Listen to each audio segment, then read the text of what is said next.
मित्रों, आज हम पाठ करेंगे श्री काल भैरव अष्टकम का, जो आदि गुरु शंकराचार्य जी के द्वारा रचित है। भगवान काल भैरव को समर्पित 8 छंदों का एक संस्कृत स्तोत्र है, जो भगवान शिव के उग्र रूप को दर्शाता है। इस अष्टक का पाठ भय, चिंता और नकारात्मक ऊर्जा से मुक्ति दिलाता है, राहु केतु जैसे ग्रहों के बुरे प्रभाव को कम करता है और जीवन में सुख, समृद्धि, ज्ञान और सफलता प्रदान करता है। यह स्तोत्र तांत्रिक बाधाओं को दूर करने और धर्म के मार्ग पर चलने का निर्देश देता है। तो आइए शुरू करते हैं।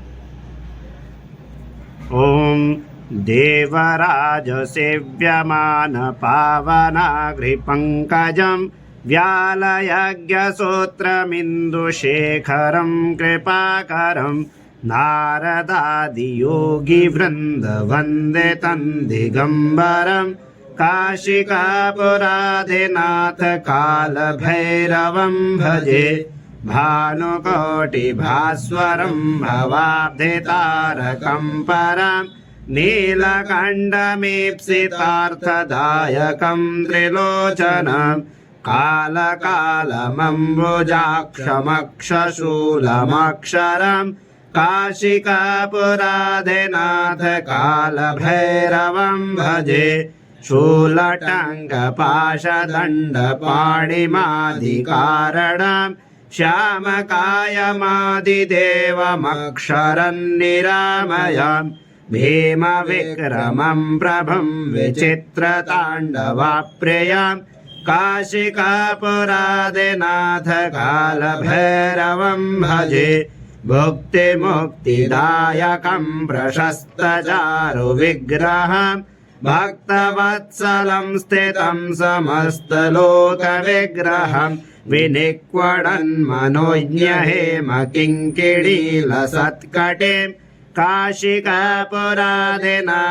कालभैरवं भजे धर्मसेतुपालकं त्वधर्ममार्गनाशकं कर्मपाशमोचकं सुशर्मदायकं विभुं स्वर्णवर्णशेषपाशशोभिताङ्गमण्डलं काशिकापुराधिनाथ कालभैरवं भजे रत्नपादुकाप्रभाभिरामपादयुग्मकान् नित्यमद्वितीयमिष्टदैवतन्निरञ्जनं मृत्युदर्पणासनं करालदृष्टमोक्षणं काशिकापुराधिनाथ कालभैरवं भजे अट्टहासभिन्नपद्मजाण्डकोशसन्ततिं दृष्टिपातनष्टपापजालमुग्रशासनम्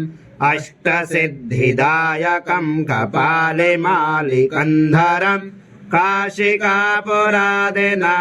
कालभैरवं भजे भूतसङ्घनायकं विशालकीर्तिदायकं काशीवासलोकपुण्यपापशोधकं विभुं नीतिमार्गकोविदं पुरातनं जगत्पतिं काशिकापुराधिनाथ